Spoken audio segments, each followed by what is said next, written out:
Hola, ¿qué tal? Bienvenidos una vez más a este último curso de los libros sapiensales, los libros de poesía, los libros que nos van a nosotros cambiar la vida desde el punto de vista de sabiduría, ¿verdad? Queremos ser personas prácticas, ponerlo en práctica lo que hagamos, y es esta conclusión a los libros poéticos que, pues, queremos recordar que bienaventurados son los perfectos de camino, los que andan en la ley de Jehová. Queremos ser personas de este tipo. Queremos ser personas que nos movamos a vivir la ley de Jehová, que estemos perfectos en este camino.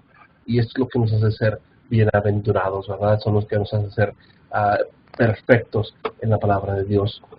Creo que me gustaría, como siempre, hacer una oración para empezar y podemos continuar con nuestro curso. Amado Dios y Padre, gracias porque siempre sigues siendo glorificado, Creador. Nos has dado desde el principio toda tu amor, toda tu esperanza, y queremos continuar tomado de tu mano. Y Señor, yo sé que en el transcurso de este curso hemos visto que hay cosas que no entendemos, que no tenemos conocimiento aún, pero pedimos que sigas dando luz, que nos sigas dando conocimiento, que podamos aprender a ser alguien que no solamente conoce cosas, sino que las pone en práctica, que puede moverse a ser alguien de amor, de servicio. Queremos ser personas que ven esa luz, ese entendimiento que viene de tu Padre Santísimo. Gracias por tu iglesia, gracias por hermanos y hermanas que nos permiten juntos en comunidad movernos, y pedimos que sigas siendo glorificado en nuestras vidas. Te amamos mucho, Padre, y oramos a través de Jesucristo. Amén.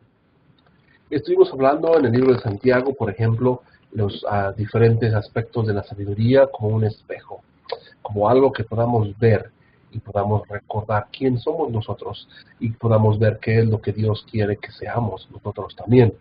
Y no podemos leerlo, no podemos saberlo y solamente reflexionarlo y dejarlo como algo en el olvido. Queremos ser personas que actuamos y nos movemos en esta forma de vida, ¿verdad?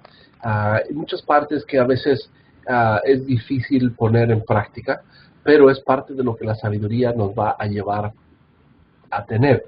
Vamos a tener que comprender que la sabiduría es algo extenso y es algo en movimiento, ¿verdad? Es algo que va a moverse, a explicarnos a nosotros cómo poder participar en ello, ¿verdad? Cómo poder vivir ahí. Yo creo que entonces cuando vemos esta necesidad de juntar lo que Dios ha dicho en la palabra, lo que Él ha dicho en su ley, en su escritura, ahora lo vemos desde el punto de vista más práctico. La sabiduría entonces necesita moverse a hacer algo que entendemos en nuestras vidas cotidianas y diarias, ¿verdad? Porque en nuestras vidas pues tenemos muchos tipos de sabios, tenemos muchas personas que podemos aprender de ellos, podemos aprender del señor Gandalf o de Yoda o personas que son sabias, ¿no? Nos dan consejos de la vida, podemos aprender de ellos, podemos aprender de personas como ficticias inclusive, personas que no tienen realidad en nuestro mundo, pero aún así esta sabiduría se pasa de un lado a otro. Ahora queremos levantar y separar la escritura bíblica de este tipo de sabiduría, puesto que la escritura bíblica va a ayudarnos no solamente a vivir mejor, sino nos va a ayudar a conectarnos a nuestro Dios, ¿verdad? A conectarnos a este Dios verdadero y activo. Y esto es la diferencia. La diferencia entre alguien que solamente une a la vida y para vivir mejor una sabiduría práctica, pero en vez de ser una sabiduría práctica con una conclusión divina, ¿verdad? Con una conclusión externa a esto. Cuando Jesús oraba en Juan capítulo 17, él empieza su oración alzando sus ojos y diciendo: Padre mío, la hora ha llegado. Glorifica a tu Hijo para que tu Hijo te glorifique a ti. Así como le diste autoridad sobre la carne, para que le dé vida eterna a todos los que le han dado. Jesucristo nos da más que solamente cosas prácticas. Nos da solamente cosas cortas que nos ayuden a mejorar matrimonios, a mejorar nuestros hijos. Tiene que llevarnos a algo más allá. La sabiduría tiene un final último, máximo, y eso es lo que nosotros queremos, y esto es la vida eterna. La sabiduría debe de culminar, no solamente en el ser prácticos, sino en ser eternos. Queremos ser eternos, y esto es eterno. Juan 17:3. Y esta es la vida eterna, que te conozcan a ti, el único Dios verdadero, a Jesucristo, quien tú has enviado. Entonces nosotros queremos conocer al único Dios verdadero. La sabiduría divina debe de culminar, debe de terminar en esta parte, de mostrarnos no solamente cómo vivir mejor y cómo entender la naturaleza y cómo poder captar las leyes judiciales, la parte moral, la parte ética, nos debe de ayudar a llegar a Dios. Cuando no llegamos a Dios, a Jehová, al Dios Todopoderoso, al Elohim que nosotros queremos llegar, estamos concluyendo equivocadamente con la sabiduría, ¿verdad? Este gran autor, como el señor Brueggemann, podemos hablar de él en un momento, nos va a explicar cómo podemos meditar mejor en esta sabiduría. Por eso, quiero que veamos que estas características de la sabiduría nos van a ayudar a poder tener mejores conceptos de la vida y nos va a ayudar a entender mejor esas partes oscuras, ¿no? Esas partes vanas de nuestra vida. Por eso dice aquí, la sabiduría en su mayoría no tiene los temas más comunes de Israel, que son pacto, elección, promesas, esclavitud. Son principios de la sabiduría que están enfocados en otras diferentes partes, ¿no? La sabiduría teológica le interesa responder preguntas difíciles, de dolor, de justicia. La ley no está interesada en cómo te va a lastimar.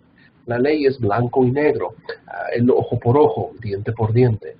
Los pactos son lo que Dios se compromete a hacer. Las promesas es lo que Él va a cumplir. La esclavitud, los temas del exilio, todos esos temas son algo que la sabiduría no contempla como parte de su expresión, sino a ellos les interesa la justicia. ¿Qué es la justicia? ¿Qué es lo que Dios hace en nosotros? Debe de movernos a acción, pero una acción que lleve a regresarnos a Dios mismo. Este regresar a Dios, esta última parte de la sabiduría es importantísima, porque no queremos solamente tener un buen libro de carácter, o un buen libro de cómo vivir mejor, o un buen libro de autoayuda propia. Queremos mejorar la vida de individuos. Queremos hacer eso, pero el último fin, lo más importante, es llegar a Jesús, llegar a Dios, llegar a Cristo.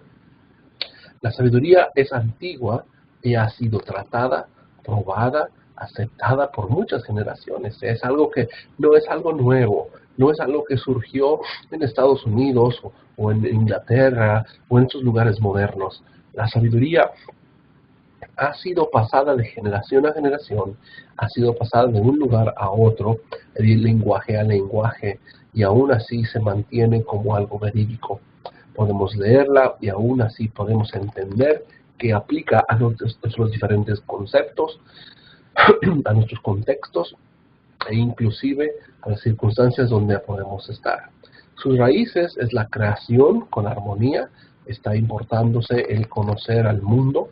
La sabiduría nos quiere restar qué es lo que sucede en el mundo alrededor nuestro. Cuando hay un huracán, cuando hay un tornado, cuando hay estas partes que destruyen, es parte de este orden del universo, ¿verdad?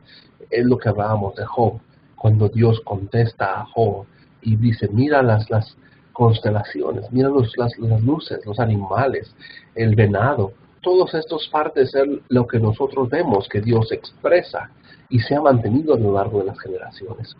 Ahora usa simbolismo como metáforas, como imágenes y demás, y esto debemos recordar lo que es muy importante para nosotros. ¿Por qué? Porque la naturaleza y todo lo que aprendemos nos quiere llevar a ser unas personas sabias, personas que nos llevamos a ser alguien que estamos en un proceso. Esta palabra de Jokma hablábamos que era una sabiduría que nos lleva a tener habilidades, aprendizajes, destreza. Entonces, entre más edad tenemos, más podemos vivir y entender esta sabiduría. Una persona de 12, 15 años es muy diferente que una persona de 40, 50 años. Y muy diferente a alguien que tiene 70 años. La sabiduría, este aprendizaje, es lo que vamos a querer nosotros lograr.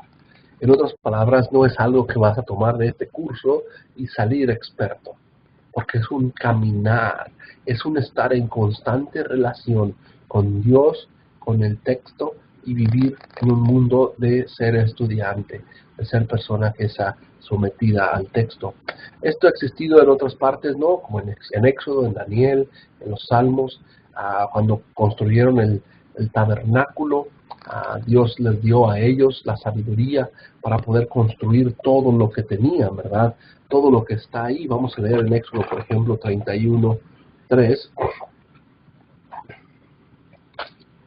Habíamos leído este pasaje antes, pero desde el versículo 2, mira que he llamado a Betsael, hijo de Uri, hijo de Ur, a la tribu de Judá, y lo he llenado del Espíritu de Dios, con destreza, con inteligencia, con conocimiento y toda capacidad artesanal, para instruir los labores artesanales, para trabajar el oro, la plata y el bronce, en el tallado de piedras, para engastarlas, en el labrado de maderas, y para llevar a cabo todo tipo de labor. Entonces, estos hombres que han sido dotados, que han sido llenados de sabiduría, es una sabiduría que van a tener que aprender a utilizar. ¿Okay? Es alguien que va a tener que empezar a dirigir su vida en estos nuevos momentos con Dios. Por eso el sabio tiene esta sabiduría y es el sabio. Una persona que la obtiene y la pone en práctica es el que llamamos sabio, ¿verdad? Es la persona que nosotros consideramos especial. Es una persona que emplea cada vez más en algo que es maestros y escribas, personas que escribían acerca de esto, ¿verdad? Que el uso de esta palabra es parte del deseo de evitar el masculino como el hombre sabio, ¿verdad? Y a veces es una persona que simplemente ha comprobado con su vida que lo que dice lo está poniendo en práctica, ¿verdad? Por eso una persona que no está casado no puede hablar del matrimonio porque no conoce lo que es vivir el matrimonio en su aprendizaje, en su destreza. Ahora, sabemos que en la escritura hay diferentes personas como la Torah, el profeta, la sabiduría, el sabio, ¿no? Entonces el sacerdote estaba interesado en solamente hablar de la Torah, de la parte de la ley, en aspectos levíticos, en aspectos del sacerdote, del templo, de todo lo que involucraba la adoración de Dios, los sacrificios, la sangre, el agua. El profeta le interesaba hablar de la palabra de Dios, hablar de lo que Dios había dicho, de lo que está queriendo decir a Dios para nosotros. Pero al sabio le interesaba explicar en consejo, cómo poder dar consejo a otras personas. Esa expresión de conocimiento que tenemos y se está esperando compartir con otras personas. Por eso la sabiduría se relaciona con Salomón, pero no necesariamente está enraizada únicamente en Salomón. Hay otras personas que se han hablado de ellos, que son personas sabias también, ¿verdad? Y los proverbios, por ejemplo, hablan de otras personas como Lemuel, como otros que han escrito esta parte de sabiduría, y a veces no sabemos ni quién escribió algunos de estos proverbios, pero nos ayudan a entender que Dios está mostrando que la sabiduría es algo esencial para la persona de Dios. Dentro de la sabiduría bíblica existen los proverbios como cortas oraciones, ¿ok? Y esto existe en todo tipo de escritura de sabiduría. Similitudes, dichos populares, aforismos literarios, cantos de mofa, donde nos burlamos, donde hacemos burla de algo, nos mofamos de algo, alegorías, palabras por palabras, donde comparamos unas cosas con otras, tenemos discursos, tenemos sermones enteros. Todas estas usan el paralelismo. Empezamos a ver que este paralelismo a veces es sinónimo, antitético, sintético, o a veces son contrapuestos uno al otro en una yuxtaposición, ¿verdad? En donde podemos ver el A con el B y así sucesivamente. Por eso, este patrón quiasma o de quiasmo es donde podemos aprender que los patrones mostrados están para enfatizar, para mostrar qué es lo que quiere decir el autor. Siguen patrones de A, B, B, A, o tal vez patrones de A, B, C, C, B, A. Y entonces estos patrones nos ayudan a entender que la sabiduría no fue escrita nada más al azar, así sin tener ningún cuidado. El mejor ejemplo ahorita podemos leer Proverbios 3:10, donde se llenan tus graneros en abundancia y con vino tus lagares se rebosen.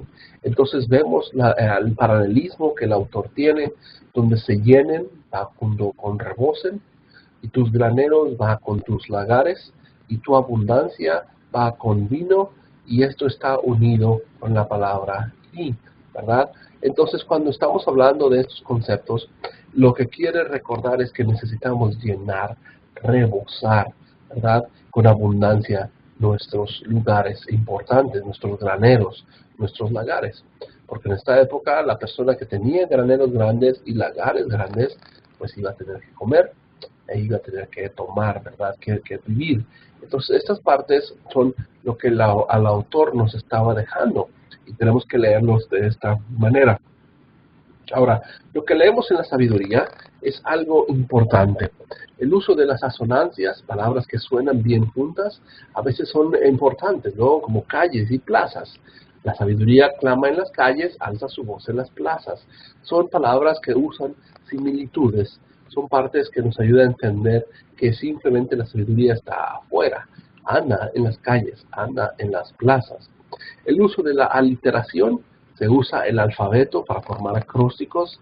Ustedes saben, como Proverbios 31 a Salmo 119, son proverbios que empiezan a usar el orden alfabético, ¿verdad? La Aleph, empiezan a moverse cada una de estas letras como principal letra en el primer versículo, en el segundo versículo es sucesivamente. Ahora, estas son para mostrar énfasis en la importancia de la palabra de Dios. Y por eso expresiones como yo soy el alfa y el omega, yo soy el principio y el fin, ¿verdad? Ahora existen las hipérbolas, donde se exagera para hacer el punto principal más obvio. A veces hablamos de una creación, de una destrucción tan grande, que por eso a veces es algo que exagera un poco el autor. Y eso es lo que está dejando algo obvio para nosotros entender. También todas estas prácticas son según lo que hacía otras culturas, ¿no? Es algo que hacía Mesopotamia, Egipto, Babilonia, y muchas veces lo importante con estas otras culturas no es comparar lo que están diciendo igual, sino que es lo que no están diciendo igual. Queremos comparar lo que ellos dijeron con lo que la Escritura dice para ver las diferencias, lo que el autor bíblico no quiso decirnos de estos a otras culturas. La sabiduría es personificada en el contraste de los atributos divinos de Dios.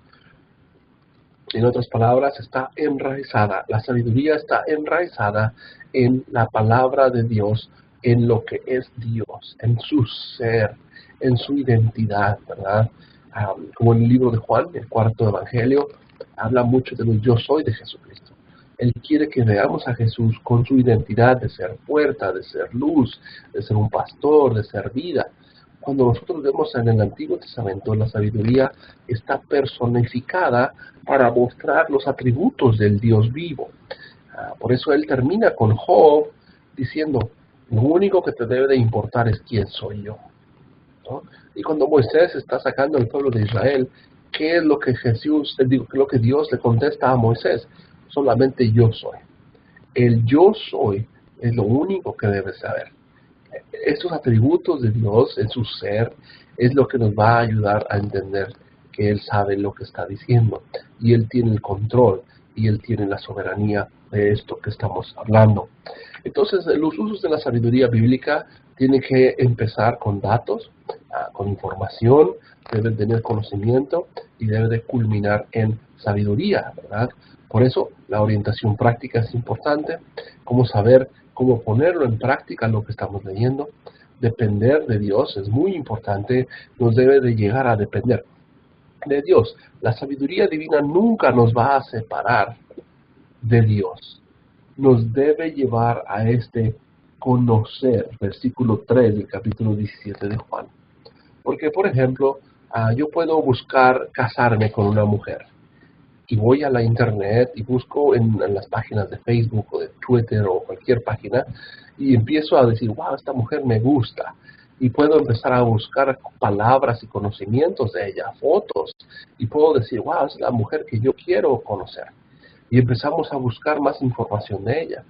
Después de un tiempo nos damos cuenta que sabemos mucha información, muchos datos de ella, pero no la conocemos, no tenemos una relación con ella. Y por eso cuando llegamos el día que la conocemos, estamos decepcionados de ella. ¿Por qué? Porque hemos hecho una imagen de ella que nos ha llevado a solamente a una imaginación y no a un conocimiento. Tú y yo queremos conocer a Dios. No solamente tener datos y no solamente tener información, sino tenemos que depender de Dios. Tenemos que ser personas prácticas que nos muevan a estar en la presencia de Dios.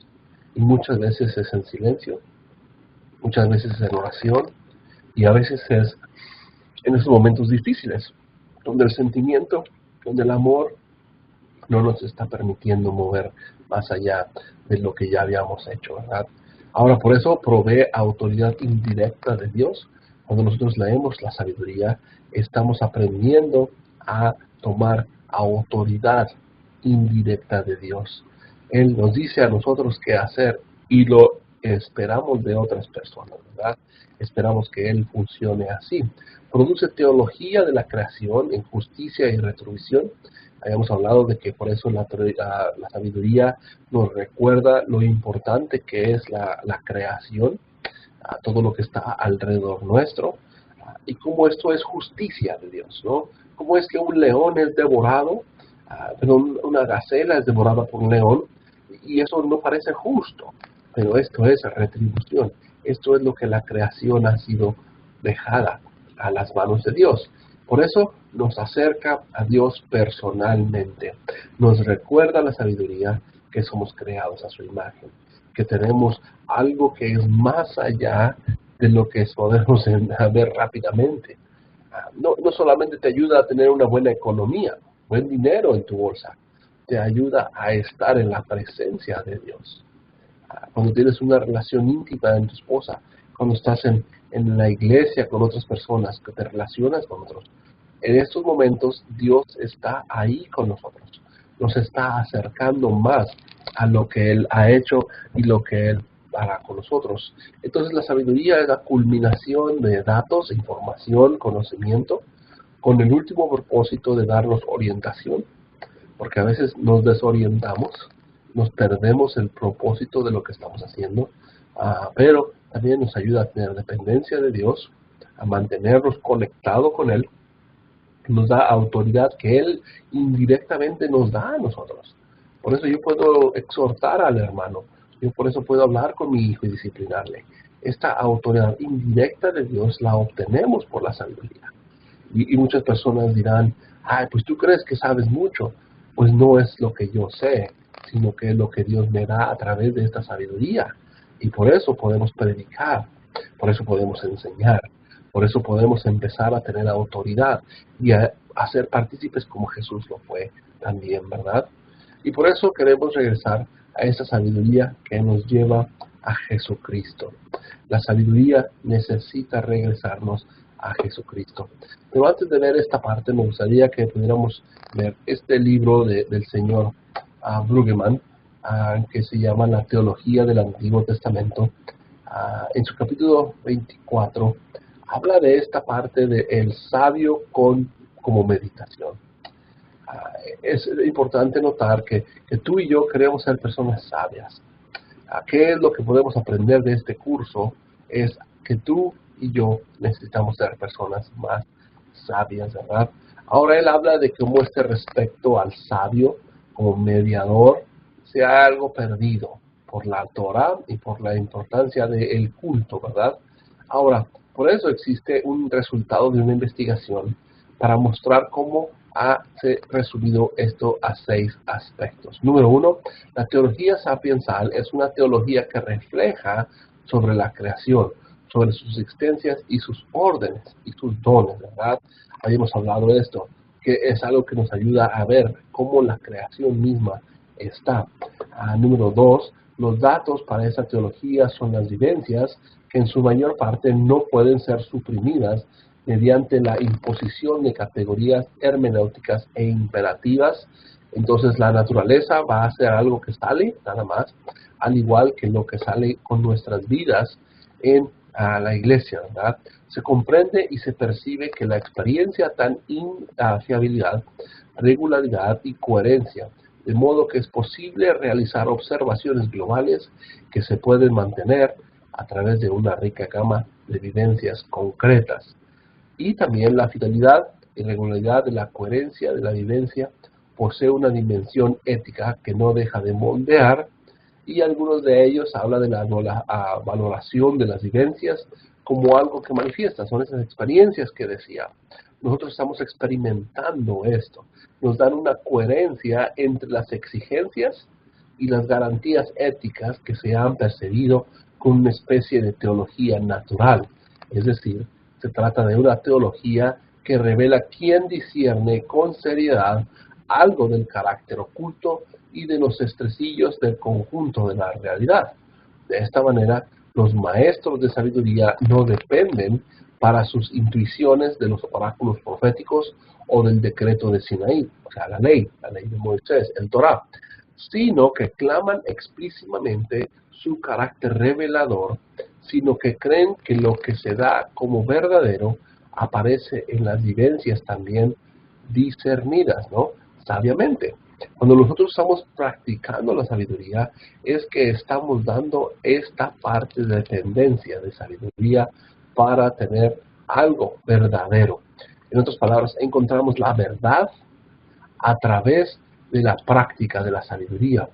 Entonces, como una teología natural, es este depósito de reflexión continua que es ciertamente el revelador, el que revela lo que Dios dijo, y nuestro objeto aquí, sin embargo, no consiste en explicar la teología sapiensal, sino en considerar la encarnación de la sabiduría. Cómo poner esto en práctica en una vida social o en una vida institucional regularizada, hablando de la iglesia, hablando de institutos perfectos donde podamos vivir. Ahora, en este caso nos hallamos en una gran medida en un campo dado a la especulación, porque las pruebas firmes son limitadas, ¿verdad?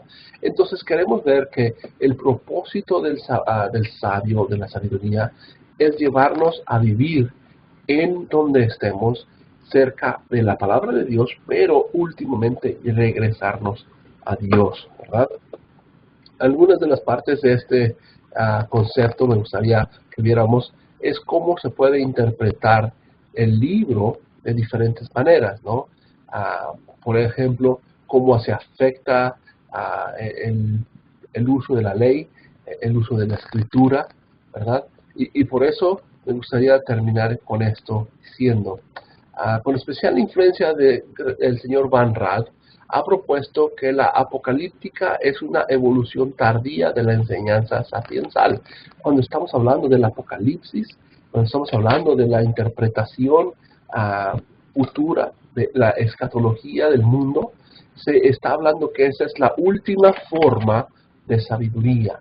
Es otra forma que podemos vivir, practicarlo, ¿verdad? Es un aspecto fundamental de la repetida propuesta que los textos apocalípticos advierten.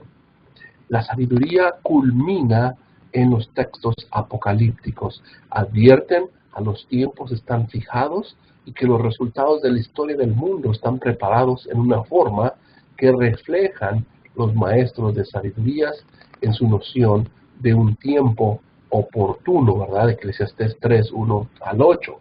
Esta conexión de sabiduría y apocalipsis ha sido enormemente cuestionada, pues numerosos exégetas prefieren vincular el apocalipsis a la profecía. Pero en mi juicio, hablando de este señor Brueggemann, Walter Brueggemann, dice que la cuestión de los antecedentes de la apocalíptica, ya sea en la sabiduría o en la profecía, no pueden resolverse. La apocalíptica, tal como emerge tardíamente en el Antiguo Testamento, es una síntesis de muchas tradiciones que no fueron claramente compartidas. En otras palabras, la sabiduría llega a movernos, al igual que la profecía, aún acercarnos a Dios, ¿verdad? Y si leemos Apocalipsis capítulo 7, versículo 12, tal vez empezamos a ver el concepto del trono de Dios, ¿verdad?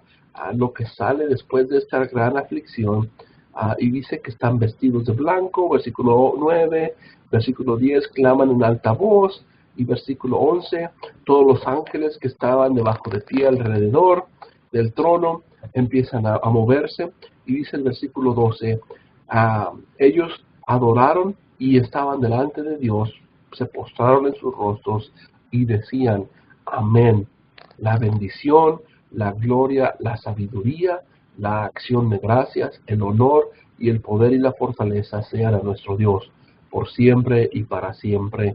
Amén. Entonces, esta parte de la sabiduría, estar en el texto apocalíptico, es importante, porque en la medida que el cristiano es hijo de la apocalíptica, podemos considerar como una afirmación sapiensal apocalíptica la teología de la cruz de Pablo. Porque él dice, pues lo que en Dios parece locura es más sabio que los hombres, y lo que en Dios parece debilidad es más fuerte que los hombres, en 1 Corintios 1:25. Ahora, la debilidad de Dios desafía esta fortaleza humana. Y es lo que decíamos en el otro curso, en este otro video de final, de la conclusión. Cuando vemos la cruz, parece que no es sabio. No tiene sentido que mate Dios a su Hijo. Pero esto es lo que Dios muestra en su sabiduría. La debilidad de Dios desafía la fortaleza humana. La locura de Dios desafía la sabiduría humana. Muchos filósofos no hablan de Dios como algo interesante. ¿Por qué? Porque la fuerza y la debilidad del mundo, cuando se oponen a Dios, no tienen consecuencias algunas. Esta afirmación sumamente radicaliza en la teología paulina de la cruz. Es coherente y más elemental enseñanza de la sapiensal, de la familia y de la escuela. Nos enseñan entonces que cuando Jesús dijo que el débil es el más fuerte, cuando te pegan en una quijada, tú pones el otro mejilla. Cuando nosotros nos piden 1 milla y 2 millas, entonces Dios será Dios en nuestra manera de vivir en sabiduría. Es una enorme estupidez creer y vivir de otra manera. Los maestros, tanto los más primitivos como los más tardíos, advirtieron a los israelitas que no fueran necios, pues estos se encaminan en pasos hacia la muerte. Esa palabra necios es esa palabra que hablábamos en contra del sabio. El necio es el que no tiene sabiduría en su vida. Por eso dice Lucas, quien me encuentra, encuentra la vida y alcanza el favor del Señor. Quien me ofende se destruye a sí mismo, pues los que me odian aman la muerte. Pero Dios les dijo, insensato, esta misma noche vas a morir. ¿Para quién va a hacer todo lo que has separado? Así le sucede a quien atesora a sí mismo en el lugar de hacerse rico ante Dios. Entonces queremos regresar a ver que la sabiduría es algo que nos debe de llevar a una relación con Dios. Y en esta relación con Dios a veces parece tonto, parece vacío, no tienen conocimiento y parece es algo que es una estupidez. Pero en estos desarrollos de la sabiduría, la convergencia con la Torá y la incidencia en los procesos de formación del canon y en la aparición apocalíptica, se halla en los límites del Antiguo Testamento. No son temas o intereses centrales de la teología del Antiguo Testamento. Sin embargo, dan testimonio de la permanente vitalidad e influjo de la tradición sapiensal en la vida y en la fe de Israel. En otras palabras, estamos acostumbrados a ver la escritura desde el punto de vista histórico, desde el punto de vista de la Torá, de la ley. Estamos acostumbrados a ver desde el punto de vista profético y todos queremos estudiar la ley, todos queremos estudiar los profetas, pero pocas personas queremos estudiar la sabiduría. Esto es lo que el señor Brueggemann está queriendo recordarnos, que nosotros tenemos esta sabiduría hasta el final de las vidas, ¿verdad? Por eso los ancianos están adorando aquí en Apocalipsis 7. están regresando a esta sabiduría. Y nosotros tenemos que terminar con Jesucristo. Tenemos que terminar con nuestro Señor, el que nos va a ayudar a hacer la sabiduría. ¿Por qué? Porque Él es la misma sabiduría. Él es el que nosotros vemos como la sabiduría encarnada, ¿verdad? Primera de Corintios, capítulo 1, versículo 24. Pero para los llamados judíos gentiles, el Cristo es el poder de Dios, es sabiduría de Dios. Versículo 30, y también ustedes le pertenecen a Él, a Jesucristo, quien fue hecho para nosotros sabiduría de Dios, justicia, santificación y redención. Jesucristo es nuestra sabiduría. También vemos que Jesús vivió según esta sabiduría. No solamente Él es sabiduría, sino Él empezó a practicarla, ¿verdad? Vamos a Mateo 11:19. Mateo 11:19. Y vino el Hijo del Hombre a que comen y dicen, he aquí un hombre glotón y bebedor de vino, amigo de publicanos y pecadores, pero la sabiduría ha sido justificada por sus hechos, ¿verdad? Entonces, estamos hablando que Jesús muchas veces era criticado por su trabajo con sus discípulos y con la gente que Él estaba haciendo su trabajo. Pero Jesús vino a vivir esta sabiduría. Él dice, pero la sabiduría ha sido justificada por sus hechos. Tú y yo tenemos que vivir esta sabiduría y solamente dejar que nuestros hechos lo hablen, ¿verdad? Por eso toda sabiduría está encontrada en Jesucristo. Colosenses 2, versículo 3. En quien están escondidos todos los tesoros de la sabiduría y el conocimiento, ¿verdad? Vamos a leer desde el 2 tal vez, para que sean confortados sus corazones y sean acercados mediante el amor a la plenitud de la riqueza de la seguridad y el entendimiento del conocimiento del misterio de Dios Padre y el Cristo, en quien están escondidos todos los tesoros de la sabiduría y del conocimiento. Y digo esto para que ninguno de los se engañe con palabras persuasivas. Entonces no queremos caer en profetas, en sacerdotes, en personas que no están llevándonos a esta sabiduría de Jesucristo. Por eso, cuando buscamos la sabiduría, estamos buscando a Jesús. No podemos buscar sabiduría sin regresar a Jesucristo. Y por último, en Juan 8, capítulo 12, hablamos de que Jesús dice que Él es luz, y regresamos a esta palabra de Torah. Esta palabra Torah que quiere decir luz también, en donde Él es nuestra nueva luz. Él es el que ahora nos guía. Él es el que nos interpreta cómo vivir. Y el cristiano necesita regresar a esta interpretación de la vida. Tenemos que ser cristianos. Tenemos que ser personas que escuchamos su palabra y por eso queremos regresar a Él. Entonces, cuando estamos queriendo decir que hay que vivir esta Torah, estamos regresando a Jesucristo mismo. Estamos escuchándole a Él y queremos corregir todo lo que habíamos escuchado y todo lo que habíamos malinterpretado muchas veces. Esto, a fin de cuentas, es algo que queremos aprender. Y este curso ha considerado ser práctico, por eso queremos hacer un sermón, queremos hacer clases, queremos hacer PDFs, PowerPoints, queremos que escribas un poema, que escribas un salmo, que tomes estos exámenes, porque al escuchar y ver todas estas partes de la Escritura, vamos a poder nosotros empezar a impregnar nuestras vidas de sabiduría bíblica. Y en otras palabras, vamos a empezar a escuchar a Dios, vamos a empezar a escuchar lo que Él nos ha dado, lo que Él nos ha participado en este día, en este mundo, ¿verdad? Y por eso el libro de sabiduría es algo importante. Y por eso me gustaría retarte a leer más Cantar de Cantares, a leer los salmos, a leer los proverbios.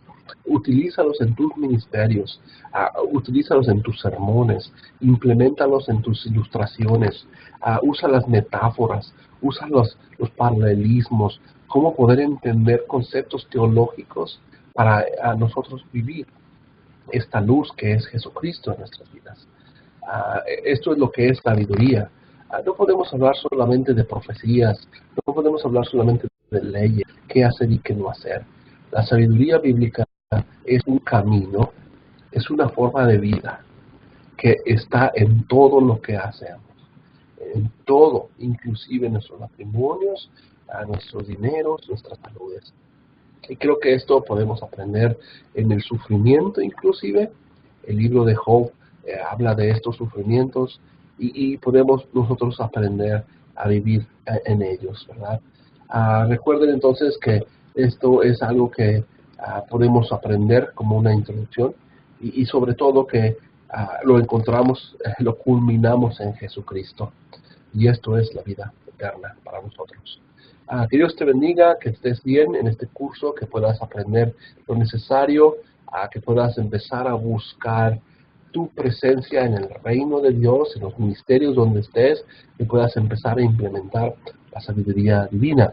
Y pensando en el futuro, pensando en esta parte escatológica, esperamos que el Señor esté con tu vida y que te llene de luz, que sea esa Torah, que sea esa parte de su presencia en donde tú estés, ¿verdad?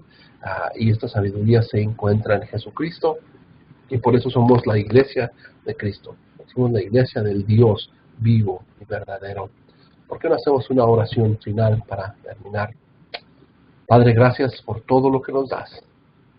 Permítenos aprender más y ser sabios. Perdona nuestros pecados. Gracias una vez más por Jesús, porque a veces lo que no tiene sentido, eso es lo sabio. Gracias porque la cruz es eso. Pues oramos todo a través de Jesús. Adiós. Hasta luego. Dios te bendiga entonces en este día. Gracias por la oportunidad de estar en este día contigo. Que Dios esté contigo en tus cursos, en tus pláticas. Sigue adelante en todo lo que estés haciendo. Y hasta luego.